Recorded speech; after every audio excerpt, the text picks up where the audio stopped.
قائمت محمد علی الوسیل.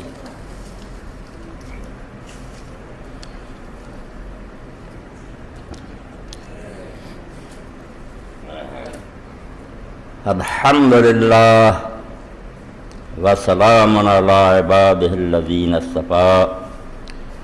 اما بعد فاعوذ باللہ من الشیطان الرجیم. بسم اللہ الرحمن الرحیم. وما قدر اللہ حق قدرہ والارض جمیعا قبضتہ یوم القیامت والسماوات مطویات بیمینہ سبحانہ وتعالی عما یشرکون. واجب الاحترام احباب، دوستوں کے مشورے اور غور و فکر کے بعد میں نے چند چیزوں کا فیصلہ کیا. پہلے میں ان کا اعلان مناسب سمجھتا ہوں. سب سے پہلی بات تو یہ ہے کہ خطبہ اردو زبان میں ہونا چاہیے. یہ بہت سے دوستوں نے یہ بات بتائی کہ چونکہ اب بات کا سلسلہ دور تک پھیل گیا ہے، دوسرے ممالک میں بھی اس کی اشاعت ہے، وہاں زیادہ لوگ اردو سمجھتے ہیں، اس لیے اگر اردو میں خطبہ ہو تو اس سے عام لوگوں کو زیادہ فائدہ ہوگا. تو اللہ تعالیٰ کی توفیق اور مدد سے انشاءاللہ آئندہ جو خطبات جمعہ ہیں وہ اردو میں ہوا کریں گے. دوسری بات یہ ہے، جس طرح میرے بھائی نے توجہ دلائی وہ بھی ٹھیک ہے، وہ تو مجبوری ہے چھٹی کی وجہ سے. باقی وقت جو ہے اس کا میں نے یہ فیصلہ کیا ہے کہ وہ خطبے کا وقت صرف 40 منٹ ہوگا، اس سے زیادہ خطبہ نہیں ہوا کرے گا. 12:40 سے شروع کر کے 1:20 پر خطبہ ختم کر دیا کریں گے انشاءاللہ. یہ دوسری بات. اور تیسری بات یہ ہے کہ مسائل کے بارے میں کوئی آدمی کوئی چٹ خطبہ کے دوران نہ بھیجے، کیونکہ ان مسائل کی وضاحت میں پھر وقت زیادہ لگ جاتا ہے اور خطبہ لمبا ہو جاتا ہے. اس لیے صبر کریں. جو لوگ مسائل دریافت کرنا چاہیں نا، وہ جمعہ کے بعد میں بیٹھتا ہوں، بے شک یہاں ہی بیٹھنے کا اہتمام کر لیا جائے، کوئی بات نہیں. حجرہ میں بیٹھتا ہوں، وہ مسائل وہاں پوچھ لیا کریں، کھلے دل سے جو جی چاہے پوچھیں. یا خطبہ جمعہ اور بعد میں اگر کوئی دعا کی درخواست ہے یا کوئی ضروری اعلان ہے مسجد وغیرہ کے لیے یا کسی مسکین کے لیے، اس تک کی خطبہ کو محدود رکھیں. یہ بات بھی ذہن میں رکھیں کہ مسائل کے بارے میں چٹے نہ بھیجیں، یہ بعد میں آپ وہاں تشریف رکھیں اور پوچھ لیں، کیونکہ جو لوگ جلدی جانا چاہتے ہیں ان کو پریشان نہیں کرنا چاہیے، وہ جا سکتے ہیں. اور بعد میں اگر جو لوگ پوچھنا چاہیں وہ پوچھ لیں. اس سلسلہ میں ایک بات جو انہی دنوں مجھے پیش آئی، جس کی وجہ سے میں اپنے سابقہ تجربات کے بارے میں اور علی وجہ بصیرت ہو گیا اور مجھے یقین ہو گیا کہ یہ دور فقہی مسائل کے بیان کرنے کا نہیں ہے. ہم جن باتوں میں الجھے ہوئے ہیں نا کہ لوگوں کو نماز سکھائیں، وضو سکھائیں، نیکی بدی کی باتیں سکھائیں، یہ مجھے بے وقت کی راگنی محسوس ہوتی ہے. میں نے دیکھا تعلیم یافتہ لوگوں سے میرا واسطہ رہتا ہے، میں سمجھتا ہوں یہ سیدھے سادھے مسلمان ہیں، یہ مسائل اگر پوچھنا چاہتے ہیں تو نمازوں کے بعد بیٹھ جائیں، جی چاہے جو مسائل پوچھیں. وقت جو ہے ایسا ہے کہ الحاد جو ہے وہ غالب آتا جا رہا ہے. دنیا میں خود مسلمانوں میں ذہنی ارتداد پیدا ہو گیا. یہ بدقسمتی ہماری کہ لوگوں نے پہلے مرتدوں کی طرح نام نہیں تبدیل کیے. کوئی عیسائی ہو جاتے یا ہندو ہو جاتے تو ہمیں پتہ چل جاتا ہے وہ مسلم ہی ہیں، رشتے ناطے ہمارے ان کے ساتھ ہو رہے ہیں، مگر اندر سے وہ بالکل یقین جانے مرتد ہو چکے ہیں. وہ نہیں مانتے کہ کوئی خدا ہے، نہ وہ مانتے ہیں کہ کسی وقت کوئی نبی آیا، کسی قیامت کو نہیں مانتے.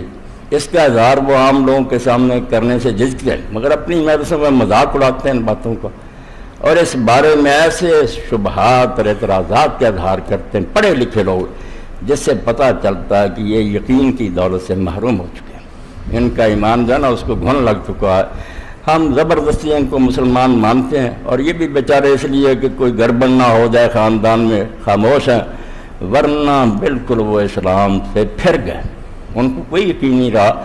یہ ہماری صدیوں کی سمجھے غفلت اور یہ غالب نظام جو تھا کفار کا غلامی، اس نے دور کر دیا. اسی لیے علامہ اقبال فرماتے ہیں سونا تہذیب حاضر کے گرفتار غلامی سے بدتر ہے بے یقین. انگریزوں نے اور نہیں ہمارا کچھ بگاڑا، بہت سی ترقیاں بھی اس ملک میں کی ہیں، ہمارا یقین چھین لیا. انہوں نے ایسا نظام تعلیم قائم کیا کہ دینداروں کی اولاد جو تھی یہ وہ کھلی یا منکر ہوگی، اگر کھلی منکر نہیں وہ مذبذب ہوگی، شک میں پڑ گئی کہ اللہ جانے کون سا دین سچا ہے یا نہیں، بلکہ خود دین کے بارے میں شبہ میں مبتلا ہو گیا کہ پتہ نہیں کوئی دین نازل ہوا بھی ہے یا نہیں۔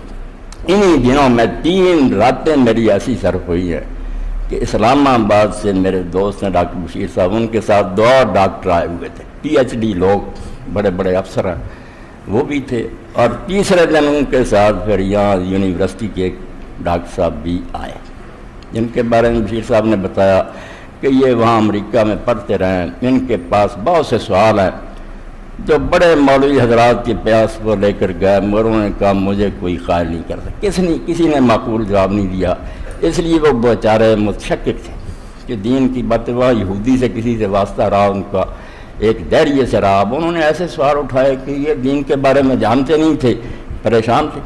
تو 3 راتیں گزری، سوموار، منگلوار، بدھ، میں نے دیکھا کہ ہمیں یہ باتیں چھوڑ دینی چاہیے، بریلوی یہ کہتے ہیں، دیوبندی یہ کہتے ہیں، ہمیں خود ایمان کی فکر کرنی چاہیے، مسلمانوں کا یقین ہی ہم بچا لیں، ان کو یہ دولت نصیب ہو جائے، دل سے یہ مان لیں کہ اللہ برحق ہے، رسول سچا ہے، قیامت ٹھیک ہے، اس کی ضرورت ہے۔ اور یہ باتیں جب اس طرح نہیں منوائی جا سکیں گی کہ ہم حوالہ دیں، قرآن میں لکھا ہے، حدیث میں لکھا، مسلم کے لیے تو اس سے بڑی دلیل ہی کوئی نہیں، جس نے اللہ رسول کو مان لیا اس کے لیے کافی ہے کہ اللہ نے کہا، رسول نے کہا، اب اس کے بعد اور کوئی دلیل نہیں۔ جو مانگتا ہے وہ اپنی حیثیت کو نہیں پہچانتا، کہلاتا مسلم ہے اور پھر اللہ رسول کی بات کے بعد بھی دلیل مانگتا نہیں، سمجھ نہیں آئی اس کو، وہ لوز تھنکنگ کا مریض ہے، اس کا دماغ جو ہے اس میں خلل ہے کہ اگر مسلم ہے تو پھر اللہ رسول کی بات کافی ہے، اور اگر مسلم نہیں ہے تو باہر کھڑا ہو جا،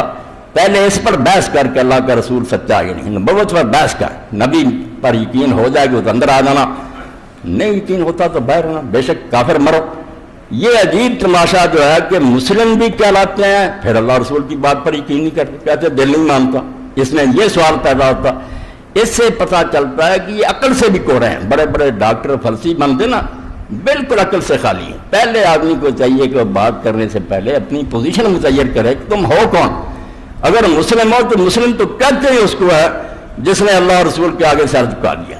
اب اللہ کے رسول نے کہہ دیا نا کہ ہمالیہ کسی زمانہ آسمان پر چلا گیا تھا، آپ کیوں نہیں کر سکتے؟ کہا کہ عیسیٰ علیہ السلام بن پاپ پیدا ہوا، آپ تسلی کر لیں کہ کہا یا نہیں، بعد میں نہیں کہہ سکتے کہ بن باپ کیسے پیدا ہوا، یہ کافر کہہ سکتا ہے۔ پہلے طے کرو کہ تم کون ہو، غیر مسلم ہو تو ہم ناراض نہیں ہوں گے، آپ صاف کہہ دیں کہ میں نہیں اسلام کو مانتا، مگر پھر ہم چھوٹی چھوٹی باتوں پر نہیں بحث کریں گے کہ شادیاں 4 سے زیادہ کیوں جائز ہیں، خنزیر کیوں، یہ باتیں نہیں، یہ شاخیں ہیں، ہم خود نہیں جانتے کیوں ہیں۔ فوج میں ایک شخص ملازم ہوتا ہے، فوج کے قوانین ضوابط کہا جاتا ہے اس طرح دوڑو، اس طرح کیوں، کیا نہیں، فوج کے وہ ضابطے ہیں۔ آپ یہ فیصلہ کر سکتے ہیں کہ فوج میں بھرتی ہونا ہے یا نہیں، بھرتی ہونے کے بعد قدم قدم پر سوال کرے یہ کیوں ہے، یہ نہیں ہو سکے گا۔ اتھارٹی حکم دے گی، آپ کو ڈو اینڈ ڈائی ہونا پڑے گا، کرنا پڑے گا اور مرنا پڑے گا۔ آپ یہ بھی نہیں سوچ سکیں کہ یہ تو گولیوں کی بچار میں بجے رہے۔ اور اگر اطمینان ہی نہیں ہوتا رسول اللہ کی رسالت پر معاذ اللہ، تو بے شک آپ باہر، پھر ہم بحث آپ سے الگ کریں گے، رسالت پر بحث کریں گے جو بنیاد کی بات ہے کہ رسول سچا ہے یا نہیں، بعد میں چھوٹی بات میں۔ یہ ایک اصول کی بات میں نے آپ کے سامنے کہہ دی اپنے تجربے کے بارے، اور آپ لوگ بھی یہ کریں، وہی کتابیں پڑھیں گے میں آپ کو بتاؤں گا، نہ یہ پڑھیں رسول کریم کی نماز جو بندی الگ رکھ لائے کہ حضور کی نماز یہ اردو حدیثیں دے رہا ہے کہ رفع دین چھوڑ دیا ادھر دے رہے ہیں رفع دین والی، اس سے اور پریشانی پھیل رہی ہے۔ رسول پر اطمینان حاصل کریں، خدا کے لیے بنیاد گر گئی ہے، ڈہ گئی عمارت، یقین جو ہے وہ گم ہو گیا ہے، اس لیے یقین کو پیدا کرنے کی کوشش کرنی چاہیے دلائل سے۔ باپ دادے سے سنی ایک بات چھوڑ دیں، آپ اپنے آپ کو بھی ویسے ہی سمجھنے مل رہا جیسے میں نے ڈاکٹر انیس احمد صاحب کے بارے میں سنا، میرے دوست سے وہ سول جج تھے یہاں رستم علی صاحب، اب اسد اللہ لطیف صاحب کے ہاں افطاری کی دعوت ہوتی تھی، آفیسرز کلونی وہ بھی آتے تھے، بات چیت ہوتی تھی، انہوں نے کہا کہ ہم ریفریشر کورس کے لیے 1 مہینہ اسلام آباد گئے، جج تھے، میں نے ٹریننگ کے لیے بھیجا گیا۔ اب ڈاکٹر انیس احمد صاحب نے کہا کہ اگر آپ نے یہاں رہنا ہے تو مسلمان ہو کر ہی رہنا، اگر آپ نے یہ سمجھا کہ ہم مسلمان ہیں اعتراض نہ کریں، آپ کو کچھ نہیں ملے گا، آپ کافر ہو جائیں کہ قرآن جھوٹا ہے، اسلام جھوٹا ہے۔ دل کھول کر اعتراض کریں، جو کافروں نے کیے ہیں جی آپ پہ وہ کریں، میں آپ کی تسلی کراؤں، آپ کا اطمینان کراؤں، آپ ایمان لے کر یہاں سے لوٹیں۔ باقی انہوں نے کہا کہ ہم نے ساری عمر میں جو پڑھا اس سے وہ نہیں ملا، جو 29 دنوں میں ملا۔ لوگوں کو موقع دو، کسی کو کافر نہ کہو، کچھ نہ کہو، لوگ بیچارے بے یقینی کا شکار، نظام تعلیم نے ان کو گمراہ کر دیا۔ ہم فتوے دے لٹھ لے کر ان کے پیچھے پڑ جائیں کہ اس بچے نے یہ کیا، ایسا نہیں ہونا چاہیے۔ بحث کریں، اور بحث صرف رسول پر کریں، یقین جانیں دین کی بنیاد جو ہم نے اللہ دیکھا، ہم سے اللہ کی کوئی بات ہوئی ہے، جنت دوزخ ہمیں دکھائے گئے، فرشتوں کا ہمیں پتہ کیا ہے یا نہیں ہے، کوئی نہیں۔ ہمارے پاس صرف ایک شہادت، ایک زبان ہے جس نے کہا کہ اللہ ہے، ایک ہے، یہ اس کی صفات ہیں، جنت اور دوزخ ہے، اس میں یہ کچھ ہے، ہاں یہ سارا رسول کریم علیہ السلام سے ہم نے سنا۔ اب رسول کریم علیہ السلام بھی وہ گواہ ہے جن کی صداقت کو پرکھنا لازم ہے۔ بالکل ہر شخص کو چاہیے کہ اس بارے میں جو چھلنی بھی وہ استعمال کر سکے اس پر حضور کو جانچے، تسلی کرے، سخت سے سخت اعتراض کر کے فیصلہ کرے کہ دل مانتا ہے کہ یہ اللہ کی طرف سے تھا، سچا رسول تھا۔ اگر یہ ہو گیا تو انشاءاللہ پھر جیسے لائن کلیئر ہو جاتی ہے نا اور ٹرین تیزی سے بھاگنے لگتی ہے، سارا دین آ جائے گا، نمازیں بھی آ جائیں گی، روزے۔ جب یہی بنیاد کمزور ہوگی، آپ باپ دادا سے سنے وہ مانتے ہیں تقلیداً کہ مسلمانوں میں پیدا ہو، یار یہ لوگ کہتے ہیں ہمیں کیا پتہ عیسائی سچے، پھر نہیں، سب کچھ تباہ، کچھ نہیں۔ دین کی بنیاد رسول کریم علیہ السلام کی رسالت کا اس بات، یہ اصولی بات سمجھیں۔ اس لیے کتابیں بھی بتاؤں گا، پھر بھی بتاتا رہوں گا، سوال بھی اس کے لیے کریں۔ سیرت النبی پر آپ ڈٹ جائیں۔ قرآن جو ہے یہ بھی صرف حضور کے کہنے سے ہم مانتے ہیں اللہ کی کتاب، ہمیں نہیں پتا کہ جبریل آئے تھے یا نہیں کیا، حضور نے فرمایا۔ آپ کو ہم نے سچا مانا، دل و جان سے مان لیا کہ اللہ کا کلام۔ آپ پر اعتماد اٹھ گیا، ساری عمارت گر گئی، بکس اڑ گئی، ساری بارود کی چنگاری نے سب کو برباد کی۔ اور اگر انکار نہیں بھی، شک بھی آ گیا نا کہ خدا جانے بہت سچے ہیں گوتم، پھر بھی دین برباد ہو۔ اور اسی لیے آپ دیکھتے ہیں کہ قرآن مجید کی آخری سورہ میں اللہ نے جس شے سے پناہ مانگنے کو حکم دیا کیا ہے، شر الوسواس، وسوسہ پیدا ہو گیا نا، شیطان نے کوئی خیال ڈال دیا آپ کے دل میں، شاید یار یہی بات تھی، کو برباد۔ یہ بیج کو جیسے گھن کھا جاتا نا، پھر نہیں پودا اٹھے، بیج نہیں آئے گا کبھی بھی۔ وسواس ایسی بیماری ہے، اللہ کے رسول علیہ السلام نے خود دعائیں سکھائی ہیں، میں وسوسۃ صدر، دل میں وسوسے نہیں آنے چاہیے، وسوسہ دین کو کھا جاتا ہے جیسے لکڑی کو آگ کھا جاتا۔ تو ایمان اور یقین جو ہے نا، یقین پیدا کرے غافل، یقین سے ہاتھ آتی ہے وہ درویشی کے جس کے سامنے جھکتی ہے فخور۔ فخور چین کے حکمرانوں کو کہتے ہیں، جیسے آج ہم بش کو کہتے ہیں نا، اس زمانے میں چین کے حکمران سب سے بڑے مانے جائے فخور۔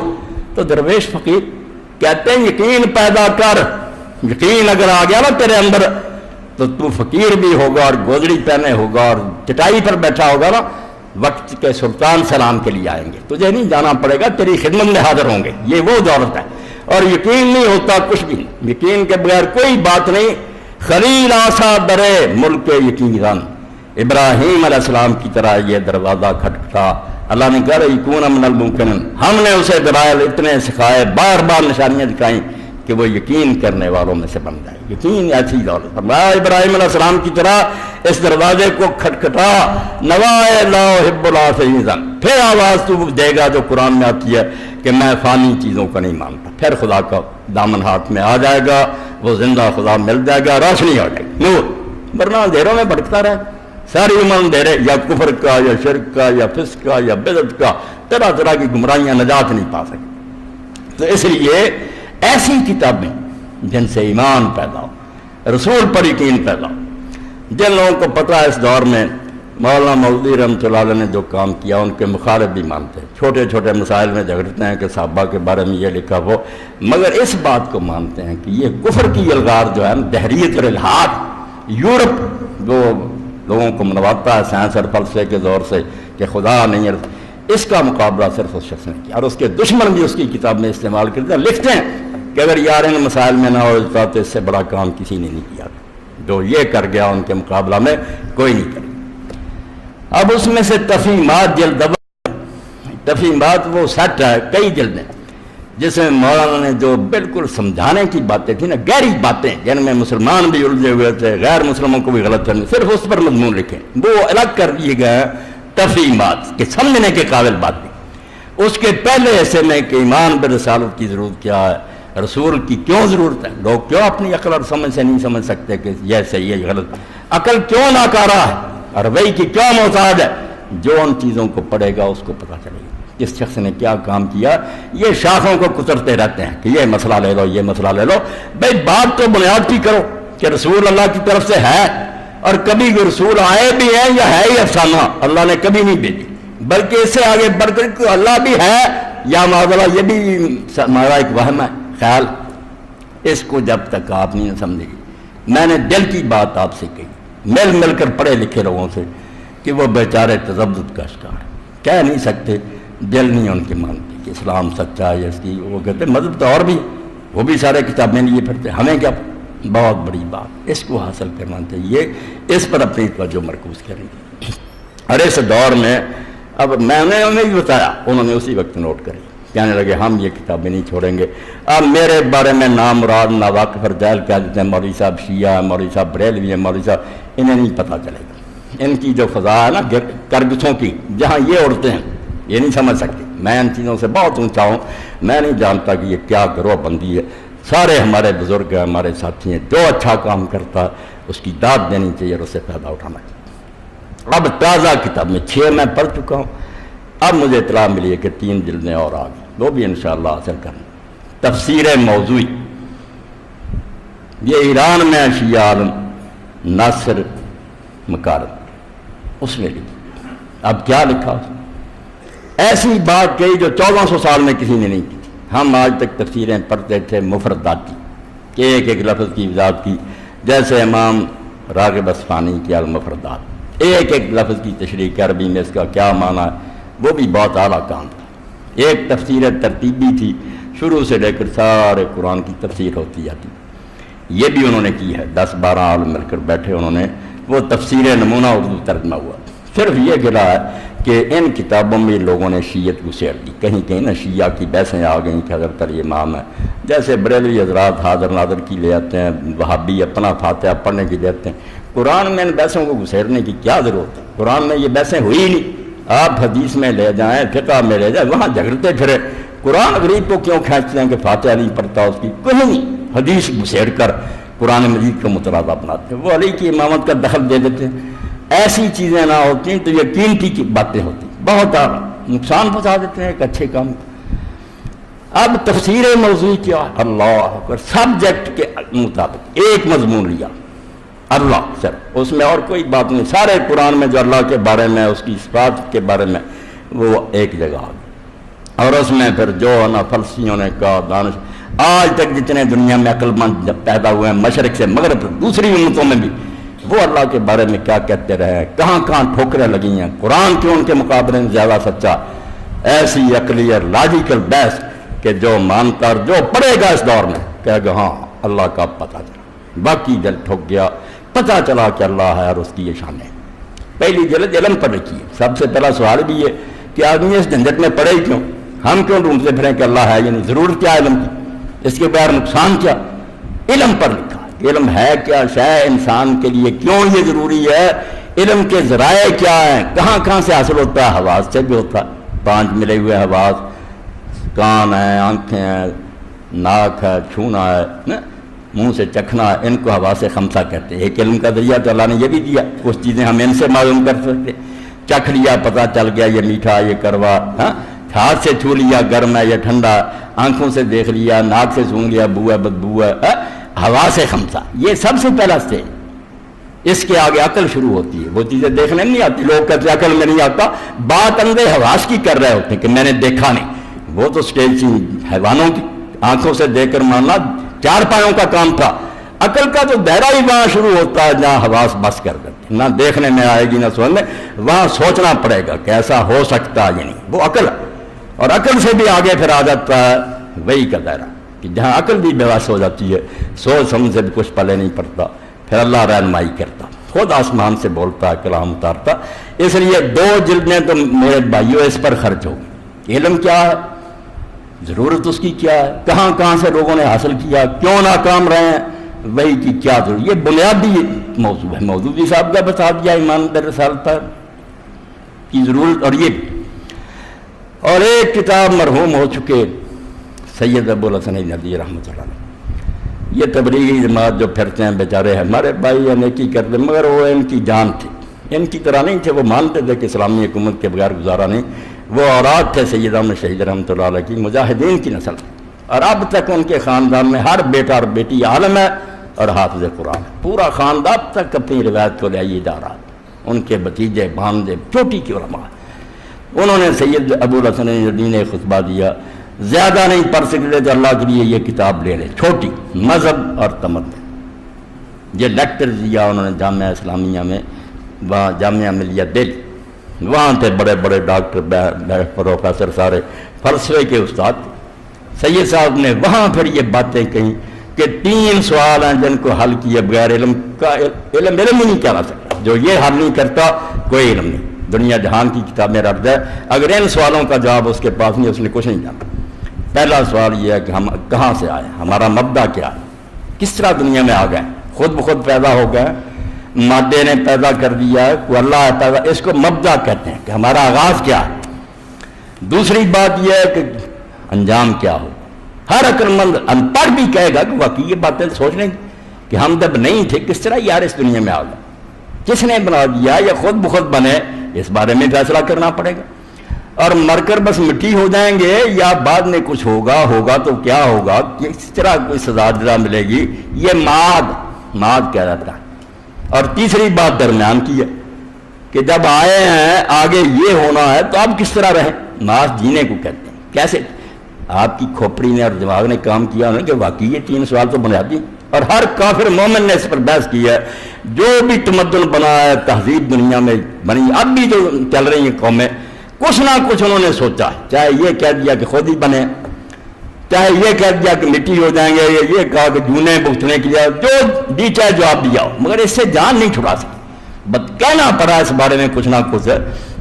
اور یہاں جینے کے لیے صرف عقل کافی ہے کہ دانا آدمی بیٹھ کر جو مرضی سوچ لیں، یا اس کے لیے کوئی اور خارجی رہنمائی کی ضرورت ہے جس کو وہی کہتے ہیں، باہر سے کوئی مدد آنی چاہیے یا انسان خود ہی ایسے کب، یہ سوال ہے۔ اس پر انہوں نے جو لیکچر دیا ہے مذہب اور تمدن، میں کہتا ہوں وہ شخص جس زمانہ میں آیت اللہ تھا، اللہ کی قدرت کی ایک نشانی تھا، کبھی کبھی اللہ ایسے بندے پیدا کرتا ہے، بشر ہی تھا، مگر اس کے علم کو جب ہم دیکھتے ہیں ایک ایک سطر نے موتی پڑھائی، پکڑا ہے سب کو بالکل بنیادوں سے، ڈائریوں کی کتابوں کے حوالے، صوفیوں کے حوالے، سب کو اس نے بتایا کہ صوفی بھی ہار گئے، انہوں نے بھی اشراق کے ذریعے کچھ نہیں ملا، اختلاف، کوئی وحدت الوجود کہتا، کوئی وحدت حقیقت معلوم ہے ایک نہ ہوتا، کچھ نہیں، محنت انہوں نے کیا، نیک حقیقت کی نہیں پہنچ سکے، حواس والے بھی ہار گئے، عقل والے بھی ہار گئے۔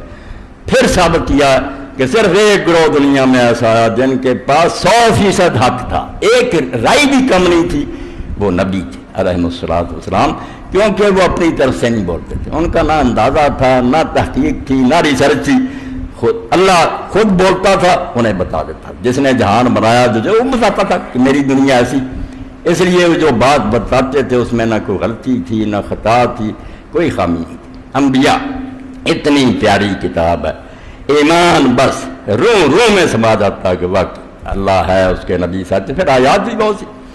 اس لیے اصل کرنے کے کام جو ہیں یہ ہے، چھوڑیں چھوٹی باتوں کو ہاتھ ناپ کے نیچے باندھنے، لوگ نماز ہی چھوڑ گئے، وہ کہتے ہیں اللہ ہی کوئی نہیں، نماز کیا کرنا، آپ کس چکر میں پھنسے ہوئے ہیں کہ 2-4 اگر مسجد میں آتے ہیں ان بیچاروں کو بھی لڑاتے رہتے ہیں، وہ ایک دوسرے سے سلام سے ہی جاتے رہتے ہیں، میرا مولوی کہہ دیتا ان سے سلام نہ کہنا، وہ کہہ دے اسے کہنا، صرف یہ ہے خدمت ہم انجام دے رہا ہے، اللہ کے لیے اللہ منواؤ، اس کے رسول منواؤ، آخرت منواؤ، اس پر دلائل دو، محکم دلائل، تاکہ پتہ چلے کہ واقعی بھیجنے والا بھی ہے، اس غرض کے لیے بھیجا ہے، بعد میں نتیجہ یہ سامنے آئے گا۔ تو اب میں صرف اس سلسلہ میں جو میں نے قرآن مجید میں سے پڑھا اس کا ترجمہ ذرا کر دوں۔ یہ سورہ زمر ہے، 24واں پارہ، قرآن میں یہ مضمون تو بھرا ہوا، پچھلا خطبہ بھی تھا کہ اللہ کہتا ہے آئے گا جب یہ کارخانہ جو ہے یہ تباہ ہو جائے گا، یہ دنیا اسی طرح نہیں چلتی رہے گی، آسمان ٹکڑے ٹکڑے ہو جائے گا، پہاڑ اڑ جائیں گے، سمندر جو ہیں یہ بھی زمین پر پھیل جائیں گے، ساری زمین برابر کر دی جائے گی۔ وہ فنائے عالم کا بیان تھا۔ یہ قرآن میں سے کہاں سے پڑھیں؟ یہ تو سارا قرآن بھرا ہوا۔ قرآن کا تو یہ مرکزی مضمون ہے کہ لوگوں کو بتایا کہ یہ دنیا ایسے نہیں چلتی رہے گی، یہ چمن ہمیشہ آباد نہیں رہے گا، برباد ہو جائے گا۔ وقت آئے گا کہ سب کچھ تباہ و برباد کر دیا جائے گا، مگر تباہی پر ہی بات ختم نہیں ہو جائے گی۔ یہ نہیں کہ صرف تباہ کر کے چھوڑ دیا جائے گا، لوگوں کے مرے مرے نئی دنیا بنے گی، آسمان نیا بنے گا، زمین نئی بنے گی، اس میں پہاڑ نہیں ہوگے، اونچ نیچ نہیں ہوگی، اذا الارض مدت، اور وہ زمین سے پتہ نہیں لاکھوں گنا بڑی، آدم علیہ السلام سے لے کر سب جو اس پر آئیں گے کوئی پتہ نہیں وہ کتنی لمبی چوڑی کر دی، اس کا کیا نظام ہو اب نہیں ہم کچھ جانتے، بنے گی، بعد میں لوگ زندہ ہوں گے۔ تو اب جو ظالم یہ کہتے ہیں کہ نہیں بس مر جائیں گے، مٹی ہو جائیں گے، ان کے بارے میں اللہ پاک نے فرمایا ما قدر اللہ حق قدر۔ یہ سارے دہریوں کا جواب ہے کہ جو مانتے ہی نہیں خدا کو ان کو چھوڑو، جو مانتے نا کہ اللہ ہے پھر قیامت کے منکر ہیں، ان کے بارے میں اللہ نے کہا ما قدر اللہ حق قدر۔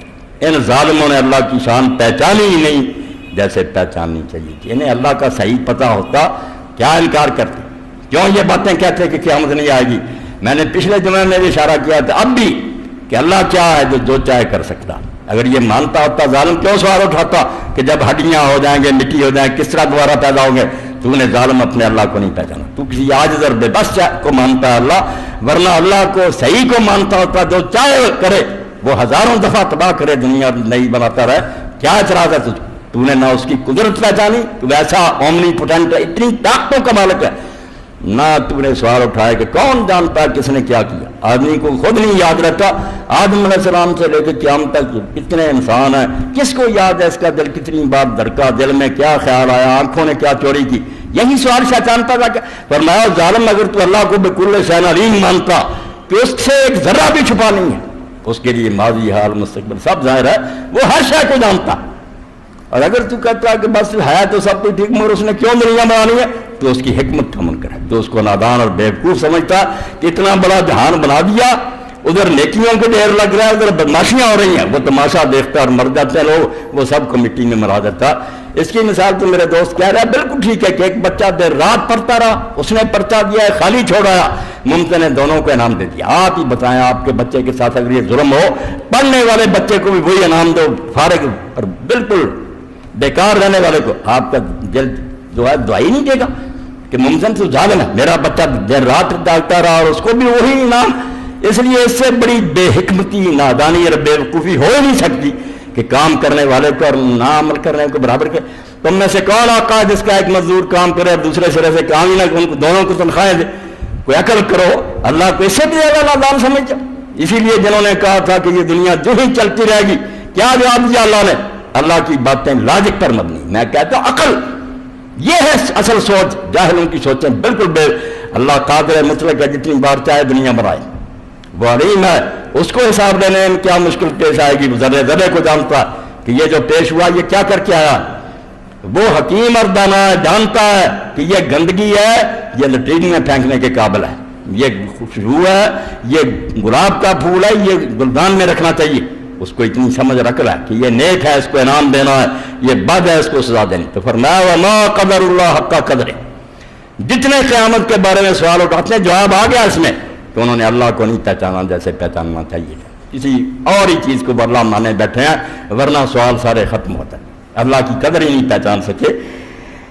وَالْأَرْضُ جَمِيعًا قَبْضَتُهُ يَوْمَ الْقِيَامَةِ۔ یاد رکھو وہ وقت آنے والا ہے جب یہ لمبی چوڑی زمین جو مشرق سے مغرب تک ہے یہ اللہ کی مٹھی میں ہوگی۔ تم سمجھتے بڑی بڑی دنیا ہے، اللہ تمہارا غرور خاک میں ملا دے گا۔ ایک ایک ضلع کے حاکم ہو کر تم متکبر بنے ہوئے اور کہتے ہیں میں ہوں میں ہوں میں ہوں، میں اس وقت تمہیں دکھا دوں گا کہ یہ ساری سلطنت میری مٹھی میں ہوں گی۔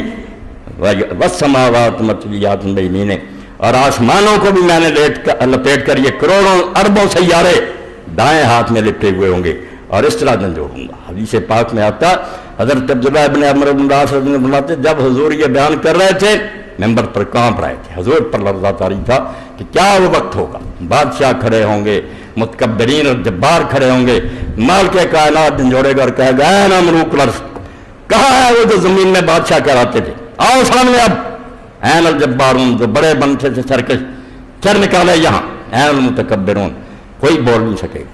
پھر کہا جائے گا لمن الملک اليوم، بولو آج راز کھلا کہ بادشاہی کس کی ہے، کون ہے حکمران کائنات کا، پتہ چلا تمہاری وہ فرضی اور خیالی جو بادشاہ تھے کہاں ہیں، آئیں ساتھ تمہارے، اب جکڑے ہوئے غلاموں کی طرح۔ اور پھر خود ہی آواز آئے گی للہ الواحد القہار، کسی کی بادشاہی نہیں، اللہ واحد کی بادشاہی جو اکیلا ہے اور بالکل کنٹرول ہے، غالب ہے، انڈر کنٹرول ہے اس کے دن۔ قہار کہر والا کر دے، اللہ بڑا قہار ہے، اس کا معنی پنجابی والا لے لیتے ہیں بڑا ظالم ہے، توبہ توبہ، عربی زبان میں قہر دبانے کو کہتے ہیں، کہ اس نے ہر ایک کو دبا کر رکھا، کہ اس کے سامنے چوں نہیں کر سکتا، وہ غالب ہے۔ تو فرمایا یہ آسمان و زمین اس نے مٹھیوں میں پکڑے ہوں گے، سبحانہ و تعالی عما یشرکون، سن لو وہ پاک ہے اور بلند ہے ان چیزوں سے جو اس کے ساتھ تم شریک کرتے۔ اب یہاں ہم کیا کرتے ہیں، ترجمے آتے ہیں نا، پہلی بات پڑھیں گے قصے کہانیاں، جب ٹیپ کی بات آئے گی نا آخری جس میں سب کچھ ہوگا، سرسری اللہ پاک ہے اور بلند ہے، گزر جائیں گے، عالم گزر جائیں گے، درس لیتے بس سب کچھ جس میں 1000 سال بحث کروں سبحانہ و تعالیٰ میں وہ چھپی ہوئی، جانتے ہی نہیں کہ اس میں کہ حکمت کے کتنے ہوتی۔ جب کہا وہ کون ہے، سبحانہ، ہر کمزوری سے پاک۔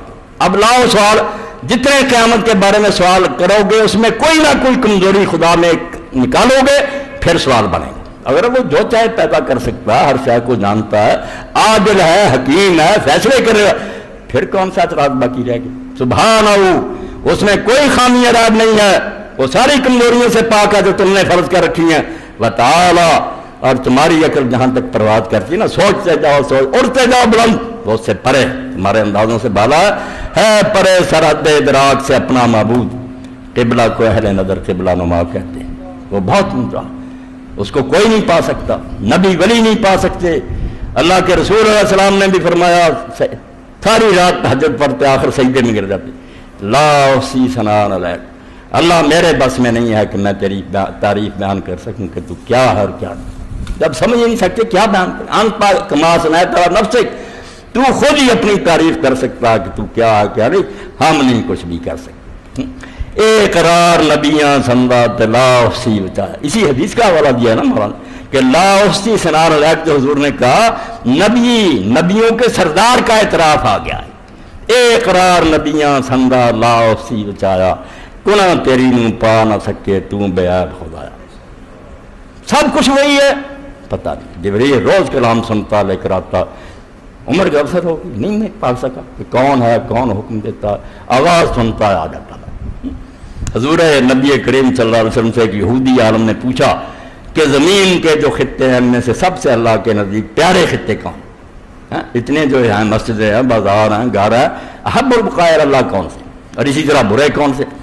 آپ نے فرمایا میں نہیں جانتا۔ جبریل آئے، ان سے پوچھا، انہوں نے کہا میں بھی نہیں جانتا، اللہ سے پوچھوں گا۔ اللہ کے پاس گئے، واپس آئے، اور حدیث پاک میں کہا اللہ کے رسول جتنا میں آج قریب ہوا ہوں، جب سے پیدا ہوں کبھی قریب نہیں ہوا۔ آپ کے سوال کی برکت سے بہت اللہ نے قرب بخشا، مگر پھر بھی میرے اللہ کے درمیان 70,000 نور کا پردہ ہے، جھلمل ہو رہی تھی، کوئی پتہ نہیں چلتا کیا کیا۔ جواب لائے کہ سب سے پیاری جگہ مسجدیں ہیں، سب سے بری جگہ بازار اور منڈیاں ہیں۔ دیکھتے ہیں ہم جھوٹ سارا چل رہا ہے بازار میں، یہاں بات ہو رہی۔ تو اللہ کہتا سمجھ آ جائے یہی نقطہ کہ سبحانہ، اس میں کوئی کمزوری ہو تو تمہارے سوال پیدا ہونا کہ یہ نہیں ہو سکتا، یہ وتعالی اور بلند ہے، بہت بلند و بالا، جتنا جی چاہے سوچتے جاؤ وہ ادراک کی سرحد سے پرے ہے۔ ہم شرکون، جو تم نے اس کے ساتھ شریک فرض کر لی، یہ شرک بھی ساری بیماری جیسے قیامت ہے نا اس کا انکار، یہ شرک بھی اسی سے پیدا ہوا ہے، نہ اللہ کو سبحان مانا، نہ اللہ کو تعالیٰ مانا، ناراض نہ ہونا۔ اگر یہ لوگ کبھی جائزہ لیں کہ ہم کیوں یہ وسیلے واسطے ڈھونڈتے ہیں کہ اللہ کو ملنا، فلاں کے پاس جائیں، وہ اللہ کو جا کر کہے گا، نادانوں کے ذہن میں اللہ کا سبحان اور تعالیٰ ہونا نہیں آیا۔ انہوں نے سمجھا کہ وہ اللہ کو کیا پتہ دنیا میں کیوں ہو رہا، وہ جیسے کوئی بادشاہ کہیں بیٹھا ہوتا، کسی وزیر امیر سے ملیں، وہ جا کر کہے حضور وہاں ایک سائل آیا ہے۔ نادانوں، جس نے جا کر اللہ کو بتانا ہے نبی ولی نے، ان کے تو پیدا ہونے سے پہلے جانتا کہ میرے بندے نے یہ مانگنا، یہ کون سی نئی اطلاع اس کو دیں گے؟ ان کے پاس کوئی نیا علم ہے جو اللہ کو دیں گے؟ ان کو تو جو پتہ چلتا وہ بھی وہ بتاتا ہے، انہوں نے کیا خبر دینی ہے؟ اور اگر کہو کہ خبر تو ہے مگر اللہ کو پتہ کوئی نہیں اس فیصلہ مقدمہ میں کیا فیصلہ کرنا چاہیے، ہو سکتا ہے یار جج غلطی کر دے، اس لیے سفارش کراتے ہیں کہ سب اصل معاملہ یہ صحیح انصاف کر. تمہارا خیال ہے کہ اللہ کوئی غلط کام کر سکتا ہے؟ ہو سکتا؟ میں تو ابن قیم رحمۃ اللہ علیہ کا جب پڑھتا ہوں کہ ایک ولی کے بارے میں لکھا کہ 40 سال بعد اس کو خواب میں دیکھا گیا، پوچھا کیا بنا؟ اس نے کہا 40 سال ہو گئے، اس لیے اللہ نے کھڑا کر رکھا سامنے کہ تو نے کیوں کہا تھا کہ یہ دن بارش کے ہیں، بارش نہیں ہو رہی تھی، اب تو نے کہا تھا یہ دن بارش کے ہیں.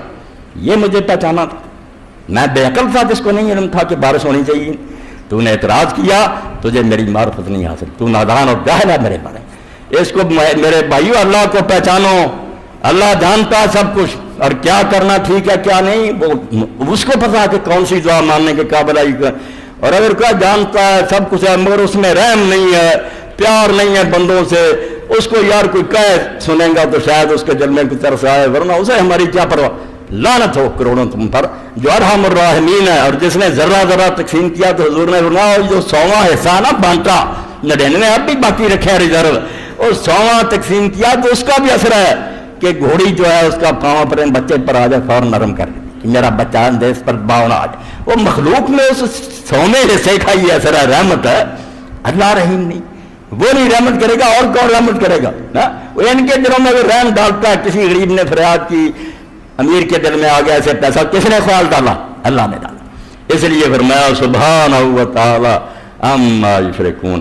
جو باتیں تم کہتے ہو قیامت کے بارے میں یا شرک کے بارے میں، یہ اس لیے کہتے ہو کہ تمہیں پتہ نہیں چلا کہ اللہ ہر قسم کی کمزوری سے پاک ہے اور تمہارے اندازوں سے بہت پرے ہے. وہ کوٹھا نہیں ہے کہ وہاں پوڑیوں کی ضرورت ہو، نہ وہ ڈی سی ہے جو اندر چھپا ہوا کہ اردری کی ضرورت ہو.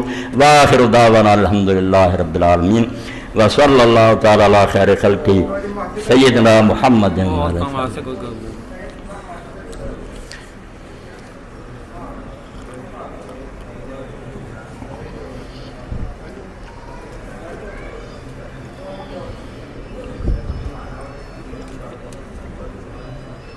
الحمدللہ. لے لینا گلاس. الحمدللہ رب العالمین والصلاة والسلام علی رسولہ الامین وعلی آلہ وصحبہ اجمعین. اما بعد، سب سے پہلی بات تو یہ ہے کہ ہمارے ہمسائے اکبر بٹ صاحب کل فوت ہو گئے، ان کے لیے مغفرت کی دعا بعد میں کرنی ہے. جو چلا جائے نا دنیا میں سے، جس طرح ہم جنازے کے بعد کہتے ہیں السلام علیکم ورحمۃ اللہ وبرکاتہ، تو ابن عربی فرماتے ہیں السلام علیکم کہنے کے بعد اگر تم برائیاں کرتے رہو کہ اس میں یہ تھا تو تم نے میت کو سلام نہیں کہا، تم نے سلام نہیں کہا، تم تو بری نیت کے لے کر آئے ہو. اس نے جو کیا وہ اللہ کے حوالے ہے. رب تمہارا بندوں کا کام ہے کہ اس کے لیے بخشش کی دعا کریں. اس لیے کوئی ہو ہمیں ان کی غلطیاں نہیں چھاڑنی چاہیے، بخشش کی دعا کریں تو انشاءاللہ ان کے لیے بھی اور لوگ بھی جو مرحوم ہوئے. ہم نہیں جانتے کہ ہفتے میں کتنے مشرق مغرب میں ہمارے بھائی چلے گئے، ان کے لیے دعا کریں. دوسرا اعلان یہ کہ پرسوں بروز اتوار وقت 8:30 بجے شروع ہوگا اجتماع مسجد میں تحریک اسلامی کا.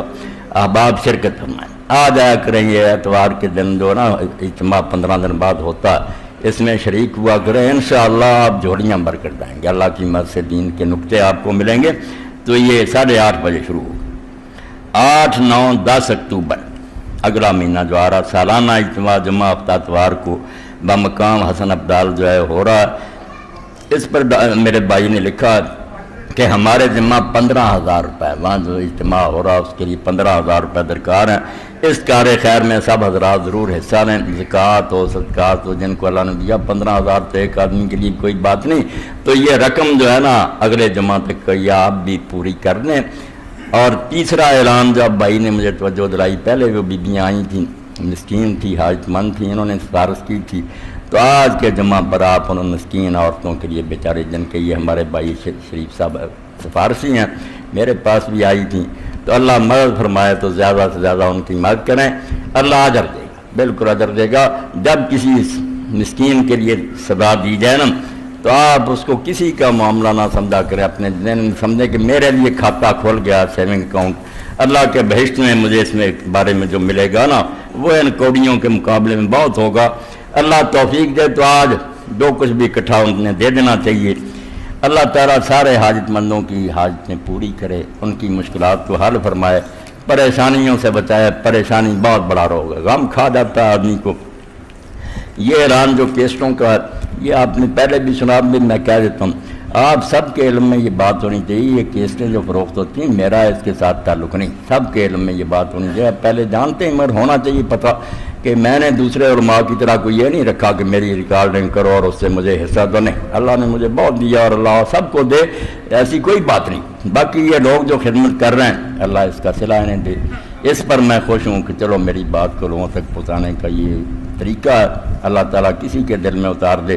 تو یہ اکرم صاحب کی طرف سے ایک حضور کی بیٹیاں کیس نمبر 1 اور 2، قیامت کا منظر اور عجب، شان اولیاء 2 کیس، پردہ کی حمید 2 کیس، 12 امام اور مناظرہ 2 کیس، علاوہ ازیں تمام خطبات جمعہ۔